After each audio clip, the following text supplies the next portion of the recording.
Hello, അസ്സലാമു അലൈക്കും. Carrot വഴറ്റുകയോ പുഴുങ്ങുകയോ ചെയ്യാതെ പെട്ടെന്ന് റെഡിയാക്കി എടുക്കാൻ പറ്റുന്ന നല്ല ടേസ്റ്റിയായ ക്യാരറ്റ് പോളൻ്റെ റെസിപ്പി ആയിട്ടാണ് ഞാൻ ഇന്ന് വന്നത്. അതിനായിട്ട് 5 ക്യാരറ്റ് എടുത്തിട്ടുണ്ട്. മീഡിയം സൈസിലുള്ള തൊലി കളഞ്ഞെടുത്തിട്ടുണ്ട്. ഒരു 250-300 ഗ്രാമോളം ഇതുണ്ടാകും. അത് കട്ട് ചെയ്ത് മിക്സിയുടെ ജാറിലേക്ക് ഇട്ട് കൊടുക്കുക. ചെറുതായി കട്ട് ചെയ്തിട്ട് കൊടുക്കണം. വളരെ പെട്ടെന്ന് ഉണ്ടാക്കിയെടുക്കാൻ പറ്റുന്ന അടിപൊളി റെസിപ്പിയാണിത്. ഇനി 5 മുട്ടയാണ് ഇതിലേക്ക് വേണ്ടത്. ഇത് പൊട്ടിച്ചിട്ട് മിക്സിയുടെ ജാറിലേക്ക് ഒഴിച്ച് കൊടുക്കുക. നിങ്ങളുടെ ക്യാരറ്റിൻ്റെ അളവിനനുസരിച്ചിട്ട് ബാക്കിയുള്ള ഇൻഗ്രീഡിയൻസിൽ മാറ്റം വരുത്തണം. ഒരു അരക്കപ്പിൽ താഴെ പഞ്ചസാര എടുക്കാം. ടേബിൾ സ്പൂൺ പറയുകയാണെങ്കിൽ ഒരു 5-6 ടേബിൾ സ്പൂൺ പഞ്ചസാര എടുത്താൽ മതി. ഒരു ഏലക്കായ പൊട്ടിച്ചിട്ട് അതിൻ്റെ സീഡ് ഇതിലേക്ക് ചേർത്ത് കൊടുക്കാം. ഇനി ഇത് ഫൈനായിട്ട് അരച്ചെടുക്കണം. ഇത് അരച്ചെടുക്കുമ്പോൾ ഒരു കാര്യം ശ്രദ്ധിക്കുക.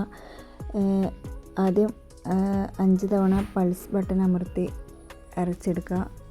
എന്നിട്ട് ഫൈനായിട്ട് അരച്ചാൽ മതി. അപ്പം ഫൈനായിട്ട് അരഞ്ഞ് കിട്ടിയിട്ടുണ്ട്. ഇനി ഇതിലേക്ക് 3 ടേബിൾ സ്പൂണ് മൈദ ചേർത്ത് കൊടുക്കുക. മൈദക്ക് പകരമായിട്ട് ഒരു 3 ബ്രെഡ് ചേർത്ത് കൊടുത്താലും മതി. ബ്രെഡ് ഇല്ലാത്തത് കൊണ്ടാണ് ഞാൻ മൈദ ചേർത്ത് കൊടുത്തത്. അതിനുശേഷം ഇതിലേക്ക് 3 ടേബിൾ സ്പൂണ് പാൽപ്പൊടി ചേർത്ത് കൊടുക്കണം. എന്നിട്ട് ഫൈനായിട്ടൊന്ന് അരച്ചെടുക്കുക. ജസ്റ്റ് ഒരു വിസ്ക് വെച്ച് മിക്സാക്കി കൊടുത്താലും മതി. ഇനി ഒരു സോസ് പാൻ ചൂടാക്കി അതിലേക്ക് 2 ടേബിൾ സ്പൂൺ ഗീ ഒഴിച്ച് കൊടുക്കാം. ഗീ ചൂടായി കഴിഞ്ഞാൽ അതിലേക്ക് ആവശ്യത്തിന് കാഷ്യൂനട്ട് ചേർത്ത് കൊടുക്കാം. മീഡിയം ഫ്ലെയിമിലിട്ട് നന്നായി ഫ്രൈ ചെയ്തെടുക്കാം. നന്നായി ഫ്രൈ ആയിട്ട് വന്നിട്ടുണ്ട്. അത് ഒരു പ്ലേറ്റിലേക്ക് മാറ്റി കൊടുക്കുക. ഇനി അരച്ച് വെച്ച മിക്സ് എടുത്ത് അതേ സോസ് പാനിലേക്ക് തന്നെ ഒഴിച്ച് കൊടുക്കാം. ഈ ടൈമിൽ ഫ്ലെയിം നന്നായിട്ട് കുറച്ച് കൊടുക്കണം, അല്ലെങ്കിൽ അടുക്കി പിടിക്കും. ബാറ്റർ ലൂസായെന്ന് തോന്നുന്നുണ്ടെങ്കിൽ അരക്കുന്ന ടൈമിൽ ഒരു മൈദൻ്റെയോ ബ്രെഡിൻ്റെയോ അളവ് കൂട്ടി കൊടുത്താൽ മതി. 3 ബ്രെഡാണ് ഞാൻ ഈ അളവിന് പറഞ്ഞത്. ഒരു 5 ബ്രെഡ് വരെ ചേർത്ത് കൊടുക്കാം. ഇത് കുറച്ച് മോയിസ്റ്റായിട്ടാണ് ഈ കേക്ക് ഉണ്ടാക്കുക. കാരണം ഒരു നല്ല സോഫ്റ്റായിട്ടാണ് ഇതുണ്ടാവുക. നിങ്ങൾക്ക് വേണമെങ്കിൽ പിന്നെ കുറച്ച് ഉറപ്പ് വേണമെങ്കിൽ ബ്രെഡിൻ്റെ അളവ് കൂട്ടി കൊടുത്താൽ മതി. മൈദയാണ് ചേർക്കുന്നതെങ്കിൽ മൈദൻ്റെ അളവ് കൂട്ടി കൊടുക്കാം. ഒരു 5-6 മിനിറ്റ് കഴിഞ്ഞതിന് ശേഷം ഇത് വീണ്ടും തുറന്നിട്ട് ഇതിലേക്ക് നട്ട്സ് ഇട്ട് കൊടുക്കാം. എന്നിട്ട് ഇത് ഒന്ന് ലെവൽ ചെയ്ത് കൊടുക്കുക, ഒന്ന് പ്രസ് ചെയ്ത് കൊടുക്കുക. എന്നിട്ട് ഒരു 3 മിനിറ്റും കൂടെ ഒന്ന് ജസ്റ്റ് ഒന്ന് അടച്ച് വെച്ചിട്ടുണ്ട്. 3 മിനിറ്റ് കഴിഞ്ഞിട്ടുണ്ട്. അത് ഒരു പ്ലേറ്റിലേക്ക് മറിച്ചിട്ട് കൊടുക്കുക.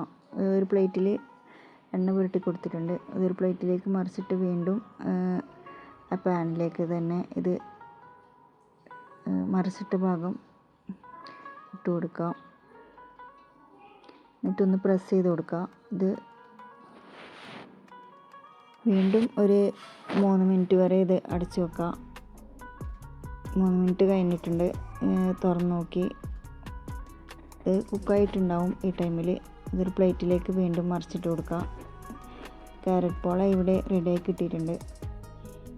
ഇത് കാണാൻ വലിയ പെർഫെക്ഷൻ ഇല്ലെങ്കിലും കഴിക്കാൻ നല്ല ടേസ്റ്റാണ്. പെട്ടെന്ന് ഉണ്ടാക്കി കഴിക്കാൻ തോന്നുമ്പോൾ ബോയിലൊന്നും ചെയ്യാതെ അതിൻ്റെ പോഷക ഗുണങ്ങളൊന്നും നഷ്ടപ്പെടാതെ പെട്ടെന്ന് ഉണ്ടാക്കിയെടുക്കാനും പറ്റും. നല്ല ഹെൽത്തി ആയിട്ട് കഴിക്കാൻ പറ്റും. ഭയങ്കര ടേസ്റ്റാണ് കഴിക്കാൻ വേണ്ടിയിട്ട്. നല്ല മോയിസ്റ്റായിട്ടുള്ള ഒരു സംഭവമാണ്. അപ്പോൾ വീഡിയോ എല്ലാവർക്കും ഇഷ്ടമായിട്ടുണ്ടെന്ന് വിചാരിക്കുന്നത്. അപ്പം എല്ലാവരും ട്രൈ ചെയ്ത് നോക്കുക.